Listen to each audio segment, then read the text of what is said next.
हैं CNBC आवाज। मैं हूं मनीषा गुप्ता और मॉनसून की चाल यहां पर लगातार स्लो है। अगर जून 1 से जून 16 की बात की जाए तो 35% बिलो नॉर्मल अब यहां पर मॉनसून बनता हुआ नजर आया है। जो लार्ज डेफिशिएंसीज हैं वो यहां पर महाराष्ट्र में, गुजरात में, छत्तीसगढ़ में हैं। और किस तरह की लेटेस्ट यहां पर अब खबर है, जानने के लिए मेरे साथ मेरी सहयोगी सांतिया गोरा हैं। सांतिया, क्लियरली जो मुश्किलें हैं वो आगे बढ़ती जा रही हैं, आसान कुछ नहीं हुआ अभी तक भी और आधा जून निकल चुका है। बिल्कुल। और मनीषा, बुरी खबर यह है कि अगले कुछ दिनों तक भी कोई बदलाव नहीं आने वाला है।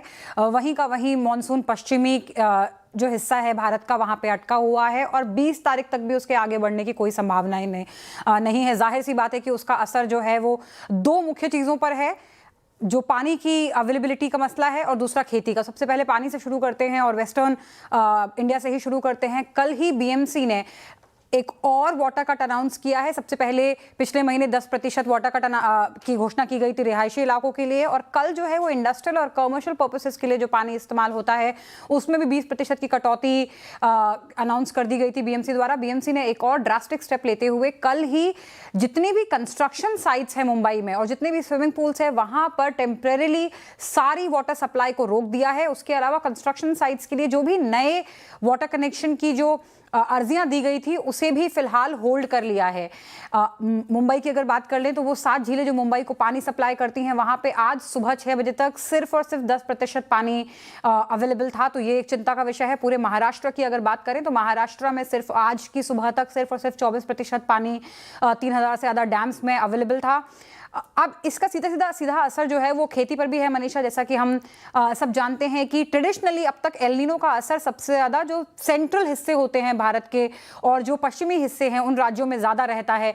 तो इसको ध्यान में रखते हुए कल ही कृषि मंत्रालय ने एक बैठक की। कृषि मंत्री ने जो कि अपने ऑफिशियल्स को, अपने अधिकारियों को उसके साथ साथ राज्य सरकार को और जिला स्तर पे अधिकारियों को एक कंटिजेंसी प्लान बनाने को कहा है किसानों के लिए। कंटिजेंसी प्लान फसल के मुताबिक, जिले के मुताबिक और राज्य के मुताबिक बनाना है।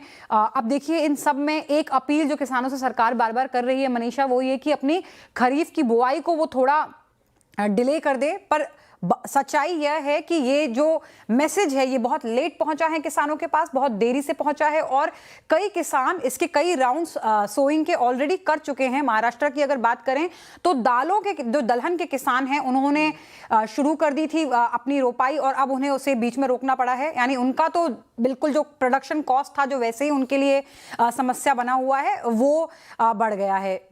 जरा पूर्वी हिस्से की बात कर ले तो वहां पर मॉनसून चल तो रहा है पर बड़ी केचुआ चाल चल रहा है और उसके बावजूद भी मॉनसून का जो एडवांसमेंट है वो होने के बावजूद भी जो बरसात की गतिविधि है वो उस तरीके से नहीं हो पा रही है जैसी होनी चाहिए।